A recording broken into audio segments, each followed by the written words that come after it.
수요 리바이벌에 오신 여러분을 주님의 이름으로 사랑하고 축복합니다. 자, 오늘부터 예수님의 공생에 함께 들여다보면서 좀 은혜를 나누려고 하는데, 그 전에 자, 퀴즈입니다. 자, 예수님의 공생애가 기록되어 있는 책, 그 책을 뭐라고 이야기할까요? 공간복음 그리고 요한복음 이렇게 되어 있습니다. 이렇게 이야기하는 이유가 있어요. 이 네 권을 합쳐서 복음서라고 이야기를 합니다. 마태, 마가, 누가, 요한, 이렇게 복음서라고 이야기를 하는데, 먼저 요 복음서에 대해 좀 우리가 생각할 필요가 있어요. 자, 묻습니다. 여러분은 신약 성경을 잘 알고 계세요? 잘 알고 계세요. 그러면은 신약 성경은 총 몇 권이에요?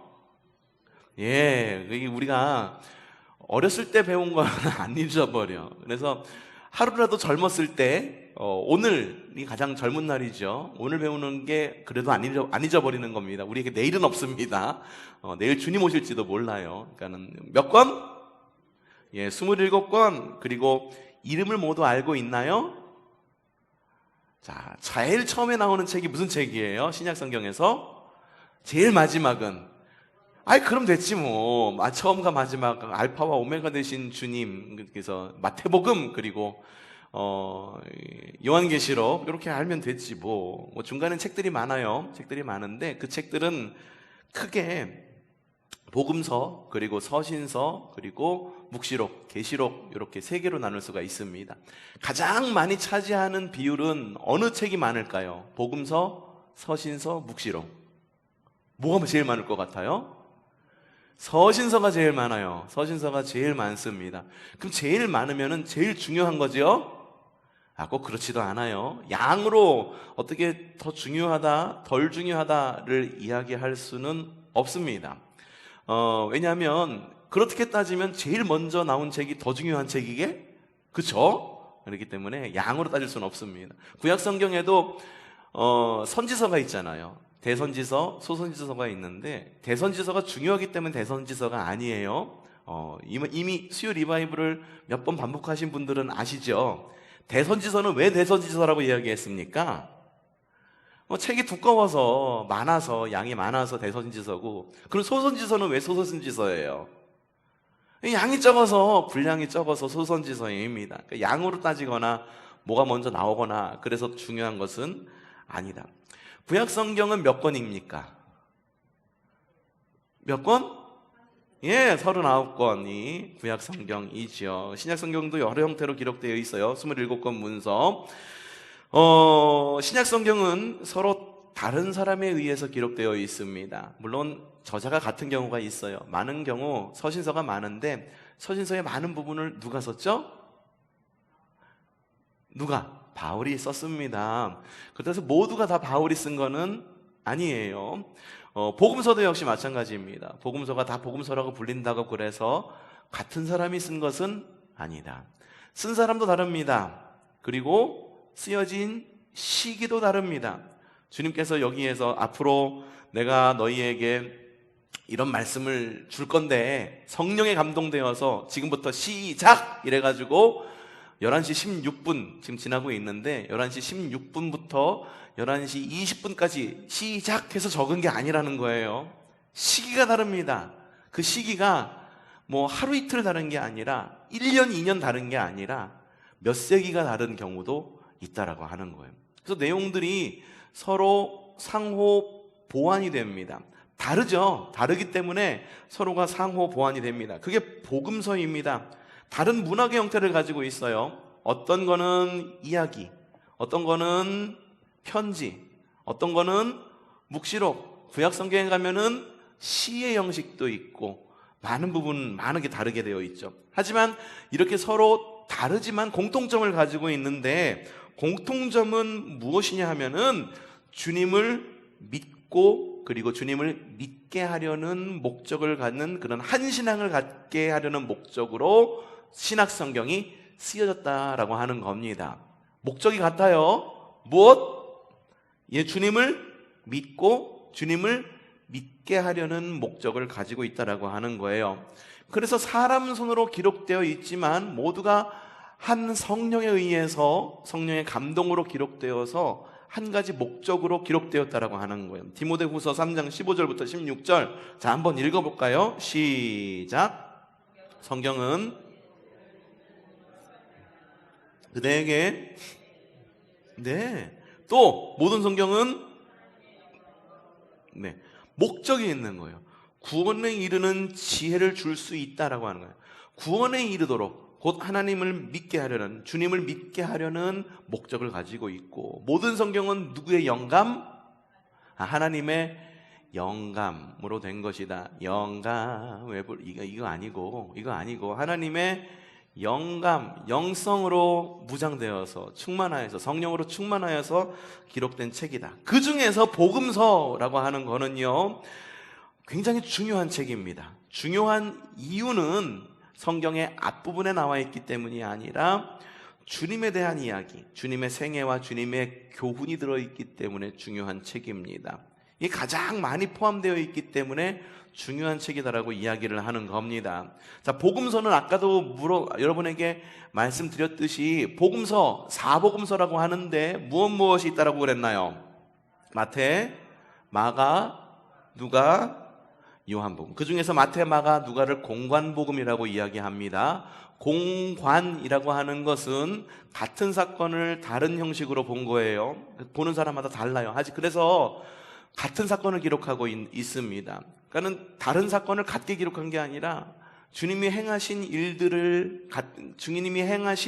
일들과 행적을 사람들이 보고 듣고 전해진 것을 갖다가 같은 사건을 다른 사람들에 의해서 기록되어 있는 것. 그렇기 때문에 비슷한 일들이 많이 적혀 있습니다. 그렇다고 해서 똑같이 적혀 있지는 않습니다.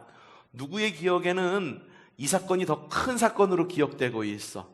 하지만 어떤 사람에게는 다른 사건이 훨씬 더 중요하게 기록이 되고 있어. 어떤 사람에게는 똑같이 주님께서 하신 일인데 특별히 나에게만 중요해. 그래서 요한복음 같은 경우에는 요한복음에만 기록되어 있는 그런 기록들도 있습니다. 그렇다고 그래서 성경이 이거 통일성이 없기 때문에 거짓말이야, 그걸 말하는 게 아니라 사람의 손에 의해서, 성령의 감동에 의해서 기록된 성경이기 때문에, 그것이 성경이기 때문에 각 사람이 기억하는 것, 그리고 각 사람이 경험한 것, 그것에 따라서 경중의 차이도 다르고 시기도 다릅니다. 시기도 다르는 거예요.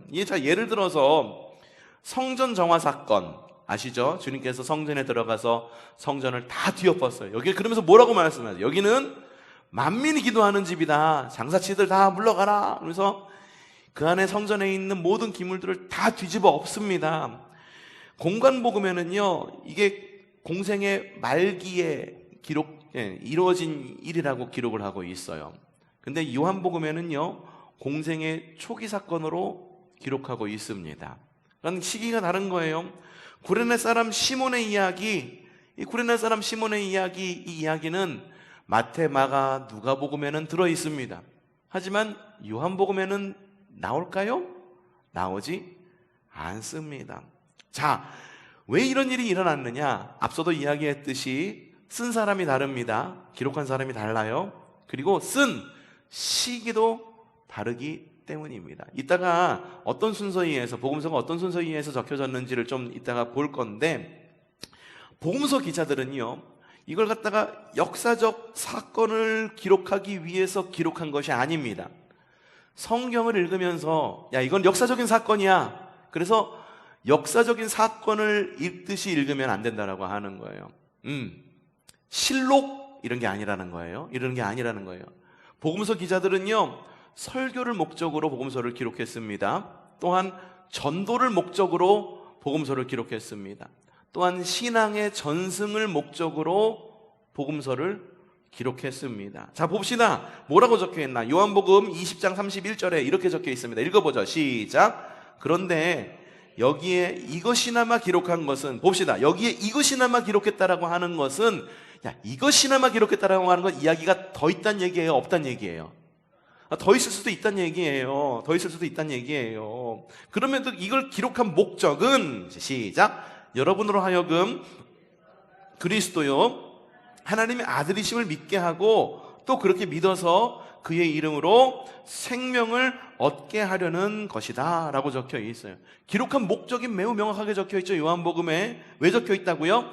주님이 그리스도시고 하나님의 아들이심을 믿게 하고 그렇게 믿어서 주님의 이름으로 생명을 얻게 하기 위해서 성경을 기록했다라고 하는 거예요. 그러니까 성경을 읽으면서 역사적인 순서로 이해하면은 이게 맞지가 않는 경우가 종종 있다라고 하는 거예요. 어떤 저자는 이게 중요하니까 앞에다 놔두고, 어떤 저자는 야, 그 사건은 좀 뒤에 있었던 사건 같아 라고 말하면서 뒤에다가 포지션을 놓기도 하고, 구레네 사람 시몬의 이야기, 아이고 기록하다 보니까 놓쳤어 라고 하는 부분들도 있었을지도 모르고, 기록하다가 보니까 이 사건은 빼는 것이 주님에게 더 포커스가 갈 것 같아 라고 해서 사건이 빠진 경우도 있다라고 하는 거예요. 관점에 따라서 차이가 있다라고 하는 거예요.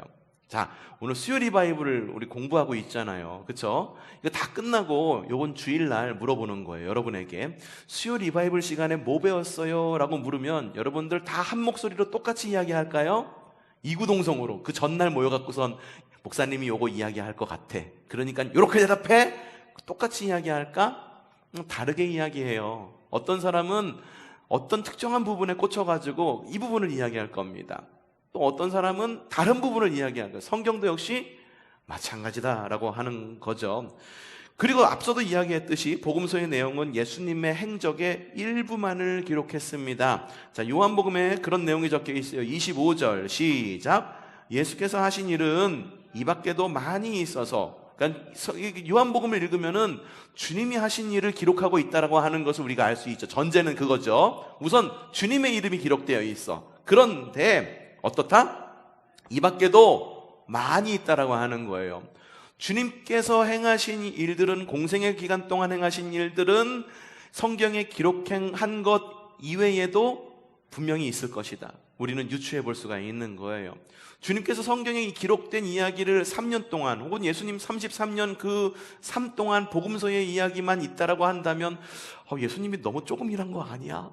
뭐 그런 생각이 들 수도 있을지도 모르겠어요. 어떤 사람은 그렇게 생각할지도 모르겠어요. 근데 주님께서 하신 일들은 그 밖에도 훨씬 더 많았을 것이다. 많이 있어서 그것을 낱낱이 기록한다면 이 세상이라 그 기록한 책을 다 담아두기에 부족할 것이라 라고 생각을 한다 라고 적혀 있습니다. 그러니까 주님께서 하신 일들은 분명히 성경 이외에도 하신 일들이 있을 것이다. 하지만 우리가 그것을 감히 유추해서 말할 수는 없다. 우리는 성경을 통해서 예수님께서 하신 일들을 볼 수는 있지만 분명히 어떠한 일을 행하셨겠지만, 성경의 이야기를 봤을 때 그 밖에 어떠한 일들을 또 하셨겠지만, 어떠한 일들을 하셨다라고 우리가 또 확정지어서 이야기할 수는 없다. 하지만 주님께서 하신 일들은 이보다 훨씬 더 많다라고 이야기를 하고 있는 거예요. 그리고 또한 이 복음서라고 하는 것은요, 구전의 내용을 기록한 것입니다. 주님의 행적들, 그리고 주님의 하신 말씀들을 사람들이 말로 다 전하기 시작했어요. 말로 다 전한 이유는 뒤에서 다시 말씀을 드리겠는데, 그래서 사람들의 입으로 전달되었습니다. 그래서 주님께서 돌아가신 다음에 구전으로 전해지다가 주님 탄생하신 대략 100년쯤 지난 이후에 그 뒤부터 기록되기 시작한 겁니다. 자, 그럼 사도행전은 어떨까요? 사도행전은요, 누가복음의 속편입니다. 자, 늘 말씀드렸죠. 사도행전을 읽으면서 누가복음은 제1사도행전, 그리고 사도행전은 제2사도행전으로 읽어도 무관하다. 누가복음을 제1 누가복음, 그리고 사도행전을 제2 누가복음으로 보아도 무관하다라고 말씀을 드린 적이 있어요. 누가복음에는 예수님의 행적을 기록하고 있습니다. 그렇죠? 그러면 사도행전에는 누구의 행적을 기록하고 있을까요? 바로 제자들의 행적을 기록하고 있다고 하는 것, 여러분들 기억하시면 돼요. 사도행전을 기록한 목적도 복음서를 기록한 목적하고 같습니다. 후손들에게 복음을 전하기 위해서, 전승하기 위해서, 신앙을 지키게 하기 위해서 이것을 기록한 것이다. 데오빌로요 라고 시작하죠. 누가복음도 데오빌로에게, 사도행전도 데오빌로에게 그렇게 전하는 것을 볼 수가 있습니다. 자, 그러면 묻습니다.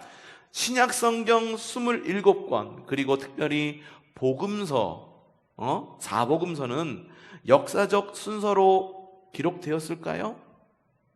역사적 순서로 기록된 것이 아닙니다. 두 번째, 그러면 기록된 순서에 따라서 마태, 마가, 누가, 요한으로 순서를 정해놓은 걸까요? 그것도 아닙니다. 기록된 순서에 따르면은요, 제일 먼저 기록된 것은 데살로니가 전서입니다. 데살로니가 전서는 누가 지었습니까? 누가 썼습니까? 바울이 썼잖아요. 바울 서신이잖아요. 제일 먼저 쓰여진 것은 바울 서신이에요. 그 가운데서도 데살로니가 전서가 제일 먼저 쓰여져 있어요. 그리고 마가복음이 마태복음보다 앞섭니다. 마태복음이 마가복음보다 늦게 쓰여져 있어요. 그러면 묻습니다. 요한계시록은 제일 마지막에 쓰인 책일까요? 예, 그것도 또한 아닙니다. 그러니까 복음서의 순서를 역사적인 순서로 볼 수 있다, 없다? 없다라고 하는 거고, 역사적으로 일어난 순서, 그리고 중요한 순서대로 쓴 거다? 그것도 아니다라고 하는 거예요. 그럼에도 불구하고 이 지금 쓰여진 이 순서가 꽤 중요한 이유가 있습니다. 왜냐하면 복음서가 맨 앞에 있음으로 인해서 주님의 행적을 먼저 적었죠. 그래서 예수님이 없었다면 복음이 없었기 때문에 복음서가 제일 먼저 쓰여져 있다라고 하는 것은 우리에게 참 큰 의미로 다가오는 거다. 예수님이 전부입니다. 예수님이 곧 복음입니다.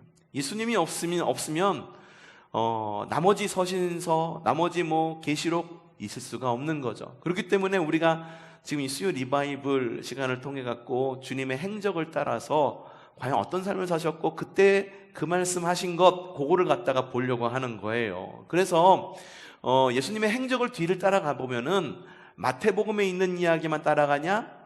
아니면 누가 요한, 마가 그 순서로 따라가냐? 아니에요. 왔다 갔다 그래요. 어떤 순서는 마태복음에 먼저 나와 있기도 하고 어떤 거는 요한복음에 먼저 나와 있기도 하고 그래서 그 역사적 순서를 갖다가 대략 신학자들이 짜놓은 게 있어요. 요 순서대로 아마 예수님께서는 사셨을 것이다 라고 하는 그 순서를 따라서 예수님의 행적을 밟아볼 거다라고 하는 거죠.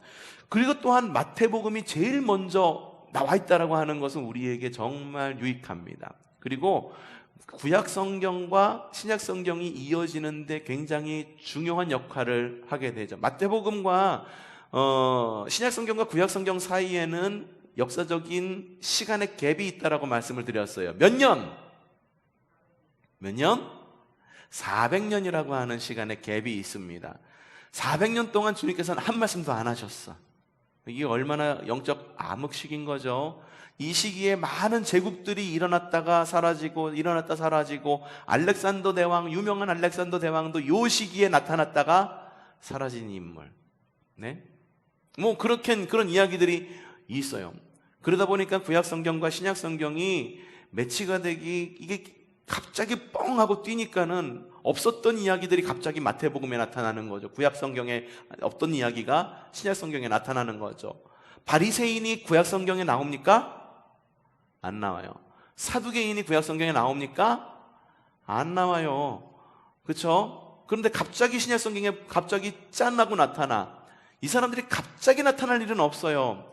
역사적인 어떤 배경하에서 나타나게 되는 거죠. 그게 400년이라고 하는 시간인데 이것을 읽을 때, 유대인들이 읽을 때, 야, 갑자기 왜 이렇게 갑자기 건너뛰지? 신약 성경 왜 이렇게 갑자기 건너뛰어? 다행히 이 마태복음은요, 그 읽을 대상을 유대인을 대상으로 기록해서 썼습니다.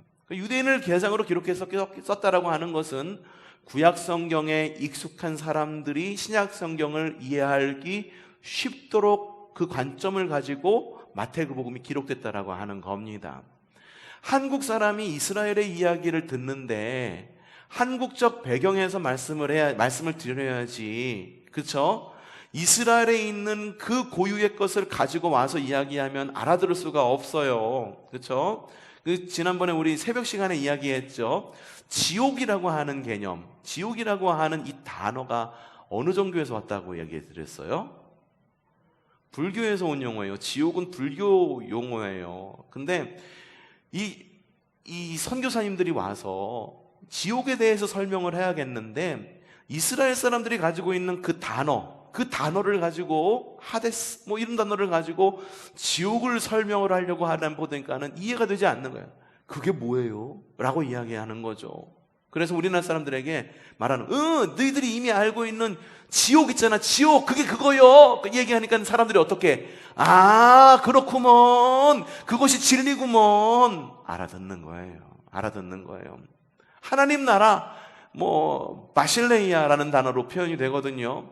근데 마실레이아라고 하는 단어를 여러분에게 이야기하면 알아듣습니까? 한국 사람 알아듣습니까? 못 알아들어요. 뭐라고 얘기해요? 너희들이 믿는 그 신이, 가장 높은 신이 누구냐? 하늘님.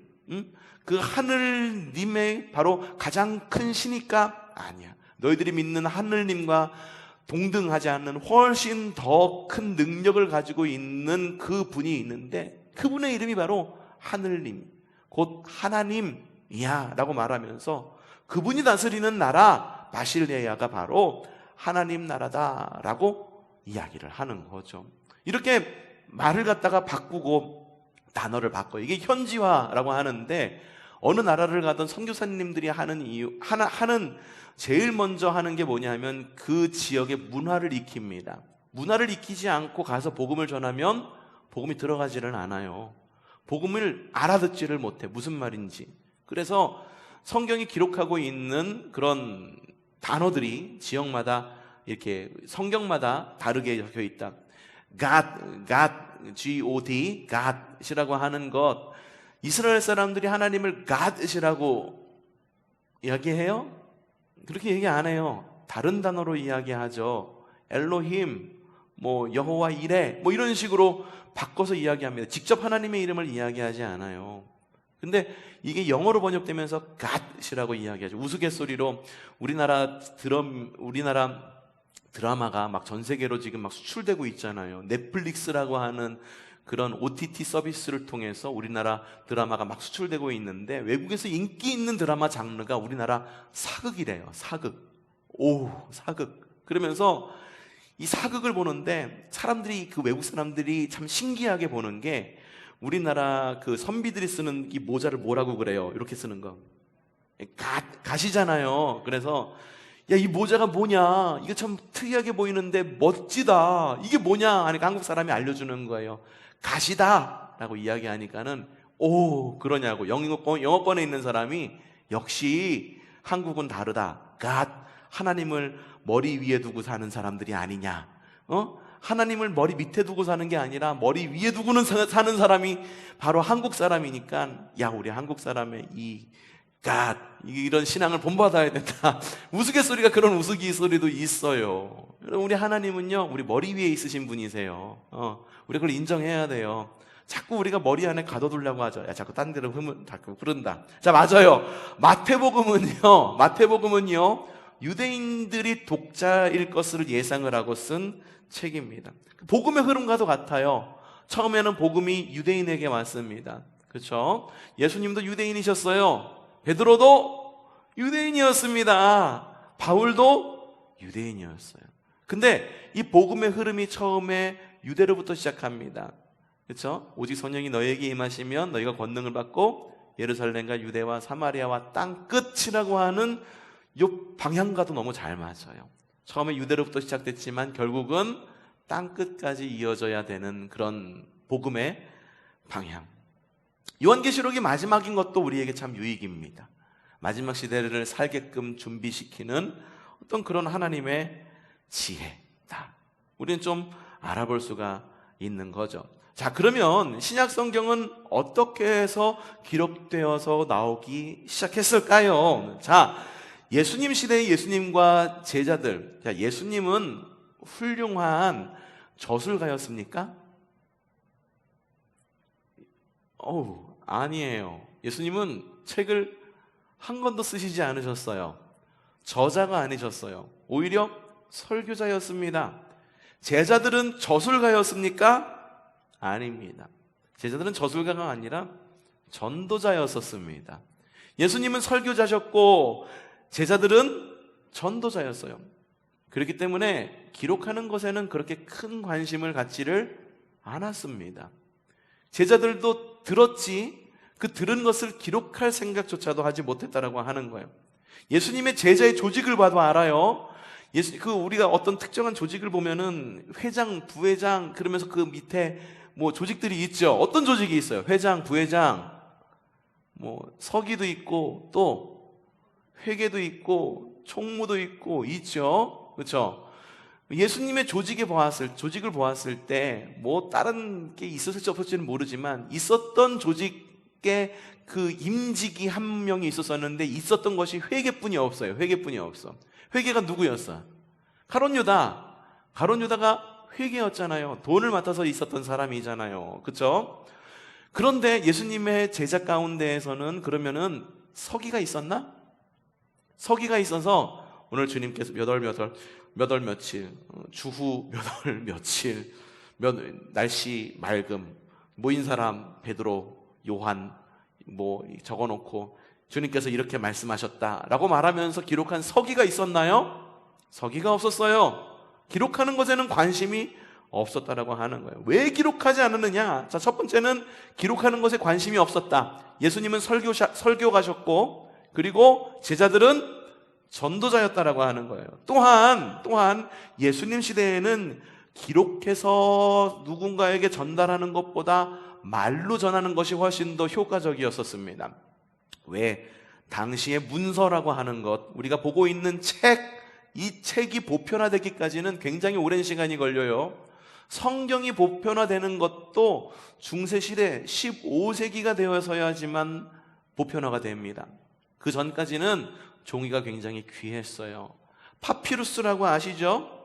그렇죠? 파피루스라고 하는 갈대가 있는데 그걸 갖다가 얇게 잘라가지고선 이렇게 해서 말려가지고선 그 위에 적고, 그리고 양피지라고 해가지고 양의 가죽을 떼어내서 거기다 적었어요. 그러니까 종이라고 하는 것, 종이가 발명된 게 어느 나라인지 아세요 혹시? 종이는 중국에서 발명됐습니다. 중국에서 한지가 먼저 발명이 된 거예요. 당나무 풀 써가지고서 이렇게 떠내는 게 중국에서 먼저 발명이 되었어요. 중국에서도 발명된 게 있죠. 먼저 발명된 게 있죠. 화약도 중국에서 먼저 발명이 되었죠. 대단한 나라예요. 사실 대단한 나라인데 그 대단한 그 전통을 지금까지 잘 이어가면 좋겠다라는 생각이 좀 들기도 합니다. 근데 어쨌든 그래요. 중국에서 그걸 발견하기 전하고 그리고 종이라고 하는 것, 조선시대까지만 해도 우리나라 일반 평민들 잘 이용할 수 있었을까? 없었어요. 중국에서 전해져 내온 기술로 종이 떠가지고 한 장 한 장 한지로 써야 됐기 때문에, 한지에서 써야 됐기 때문에 양반들, 그리고 붓글씨 좀 하는 사람들, 이런 사람들만 쓴 거죠. 일반 그 평민들이 못 배운 이유 가운데 하나가 또 그거였었어요. 책이 귀한 이유가 하나였었어요. 종이를 만드는 게 보통 번거로운 일이 아니었던 거예요. 비쌌고, 그리고 왕께 올려드리는 진상품 가운데 하나가 종이였었어요. 종이. 그러니까 이게 얼마나 귀합니까? 그래서 그 당시 사람, 예수님의 시대 사람들도 마찬가지. 종이가 귀했기 때문에 종이에서 기록하는 것보다 어떻게? 말로 구전하는 것이 일반적인 방법이었다. 또 한 가지, 세 번째 이유가 있었는데 주님께서 사시던 그 시대의 환경입니다. 자, 마가복음 9장 1절 뭐라고 적혀 있나 좀 읽어보죠. 시작. 내가 진정으로 너희에게 말한다. 여기에 서 있는 사람들 가운데는 죽기 전에 하나님 나라가 권능을 떨치며 와 있는 것을 볼 사람도 있다. 이게 무슨 말인가요? 임박한 종말론의 시대였었습니다. 그 당시 사람들은 주님의 재림이 이렇게 늦어질 줄 몰랐던 거예요. 주님께 다시 오시겠다라고 부활 승천하셨기 때문에 주님께서는 내가 눈 뜨고 살아있을 때 다시 오실 거야 라고 하는 생각을 가지고 있었어. 그렇기 때문에 기록을 하지 않은 거예요. 기록을 하지 않았다. 기록을 남기는 일에 대해서 관심이 없었다라고 하는 거예요. 여러분, 우리가 어떤 그런 종말론적인 삶을 살아가자라고 우리가 그렇게 이야기를 하잖아요. 그 말은 뭐냐 하면 내일 주님께서 오실지도 모른다라는 마음을 살아가자는 거예요. 이게 우리 뭐 이렇게 모든 재산 다 팔아가지고 수도원으로 들어가야 된다, 그런 걸 말하는 게 아니라 하나님 앞에 부끄러움이 없는 삶을 살아야 된다라는 것을 말하는 하나의 표현의 방식이기도 합니다. 그래서 많은 성경 공부를 그 안에를 들어가다 보면은 뭐가 있냐 하면은 유언장을 쓰는 시간이 있는 그런 성경 공부들이 있어요. 우리 예수님의 사람 하다가 못하고 있는데, 못하신 분들도 계시죠? 여기 못하신 분들도 있어요. 하다가 중간에 끊긴 분들도 있고. 그런데 예수님의 사람을 이렇게 하다가 보면 중간에 유언장을 쓰는 시간이 있어. 왜 유언장을 쓰는 걸까? 우리는 내일 주님이 오실지도 모르는 사람들이야. 그렇기 때문에 내 삶을 돌아볼 시간이 필요하고, 그리고 내가 가지고 있는, 내가 오늘 하나님 앞으로 간다 할지라도 부끄러움이 없는 죽음을 맞이하고 후손들에게 나의 신앙의 유산을 물려주고 싶은 그런 마음에서 유서를 써보게 하는 거예요. 여러분들 유서 다 써놓으셨죠? 정말 써놓으셨어요? 그 안에 뭐 들었어요? 무슨 내용이 들었어요? 경기도 어디에 있는 땅 몇 평은 몇 제가 가져가고 이런 거 쓰셨나요? 글쎄, 그런 것도 쓰시지만 여러분, 중요한 거를 더 중요한 걸 쓰세요. 너희들 엄마 아빠 죽고 나면은 신앙을 꼭 이어가기를 바래. 응? 주일날 빠지지 마. 엄마 아빠가 제일 후회되는 것 가운데 하나가 이렇게 신앙생활 제대로 못한 게 참 후회가 된단다. 너희에게도 올바른 신앙 못 전해준 거 참 미안하고, 사랑하단 말, 고맙다는 말 못한 게 후회가 되는구나. 이런 내용이 유서 안에 좀 들어갔으면 좋겠어요. 모든 것을 정리하는 것. 아이들끼리 싸우지 말라고. 어느 통장에 있는 돈 한 100억 원은 100억 원은 누군가에게 맡기고, 이건 중요하지 않아요. 사실은 중요하지 않아요. 법이 바뀌었어요. 또 이게 어느 드라마 보니까는 형제들끼리 유산 갖고 싸우면서 내가 큰형이니까는 법에 큰형이 50%, 둘째가 30%, 막내가 20%라더라. 뭐 그러면서 막내한테 사기치는 그런 뭐 드라마가 있더라고요. 얼마 전에 보니까는 그렇게 이야기하는 게 있더라고요. 법이 바뀌었어요. 법이 바뀌어서 부모의 재산은 똑같이 나눠 갖게 되어 있어요. 법이 바뀌어가지고 딸이래 갖고 조금 받고, 아이고 불합리하죠. 여기 오신 분들 대다수 여성분들이잖아요. 딸이라서 조금 받고 아들이라서 많이 받는다, 그런 시대가 아니에요. 그러니까는 유서를 남기고 기록하고 후손들에게 남길 게 무엇인지를 좀 분별해보고 미리 생각해보고 좀 기록해볼 수 있는 좀 기회가 있으면 좋겠다라는 생각이 들어요. 어쨌든 신약 성경이 기록되지 않은 이유, 예수님이 살아계실 때, 제자들이 살아있을 때 예수님이 공생의 기간 동안에 기록되지 않은 이유, 첫 번째 이유 뭐라고요? 예수님과 제자들은 저자가 아니었다. 훌륭한 글 쓰는 사람이 아니었다. 예수님은 설교하셨고 제자들은 전도자였다. 두 번째, 그 당시에 보편적으로 어떤 이야기들을 전하는 방식은 책과 서적, 글이 아니라 무엇이었다? 말이었다. 세 번째 뭐라고요? 세 번째 뭐? 임박한 종말론. 그렇죠? 주님께서 곧 오실 거라고 믿었다. 주님께서 이렇게 지체되어서 오실 것이라고는 생각하지 못했다. 그래서 기록할 필요를 못 느꼈다. 자, 오늘은 여기까지 공부할 텐데요. 오늘 여기까지 공부할 텐데, 다음 주에는 또 신약 성경에 기록되어 있는 것, 신약 성경이 그것이 전부일까? 앞서도 이야기했지만 주님께서 하신 일들은 성경에 기록된 것보다 많다 적다? 많을 거다라고 하는데, 그러면 그것을 기록한 책은 없을까? 없을까? 분명히 있을 거란 말이죠. 근데 왜 성경 안으로 들어오지 못했을까? 이 이야기를 다음 주에 이야기를 하도록 하겠습니다.